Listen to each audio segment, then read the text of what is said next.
Organisation of the International House of Pancakes. The UN hosted its general debate this week. We don't have time to talk about all of it, but there were a few spectacular moments you may have missed. First, Robert Mugabe chose to defend Zimbabwe's laws on homosexuality with a jarring statement.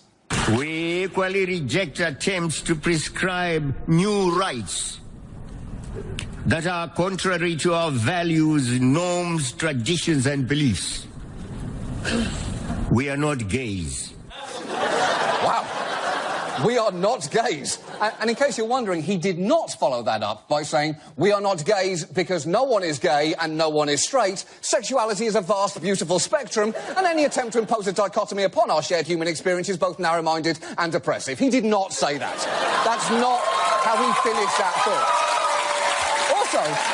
Also, Israel's Benjamin Netanyahu chose to criticise the Assembly for what he saw as its indifference to Israel by essentially engaging in a staring contest with the entire room. The response from nearly every one of the governments represented here has been absolutely nothing. Utter silence. Deafening silence.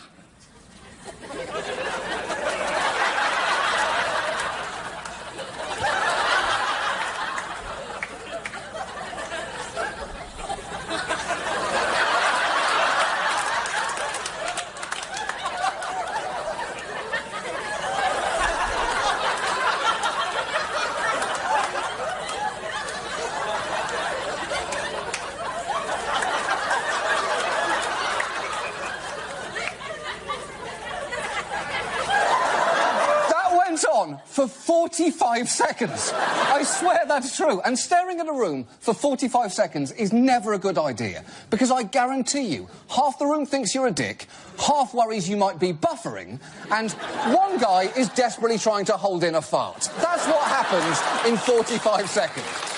But perhaps the strangest moment of the week involved Belarusian dictator Alexander Lukashenko, who got people talking simply by how he used his +1. This happens to be the contingent from Belarus. Yes. Explain, who is this young chap? This young gentleman, it looks like the youngest son of the President Lukashenko, Alexander Lukashenko. Yes, Lukashenko brought his 11-year-old son to the UN. And why not? Kids love the General Assembly. It's like if everyone from the It's a Small World ride at Disney World came to life and hated each other. And interestingly, this is not unusual behaviour. In the past, Lukashenko has brought his son to meet the Chinese president, to meet the Pope, and even to military parades where his son wore a matching uniform like a militaristic mini-me. And if you are thinking this could not look any more like the origin story of a Bond villain, you're wrong. Because here is a final photo of him showing the former Russian president his actual golden gun. Listen, world. If we learned one thing from the UN this week, it's that we are going to need to find a way of paying the $1 trillion ransom that this kid is soon going to demand, or else he kills us all with his space...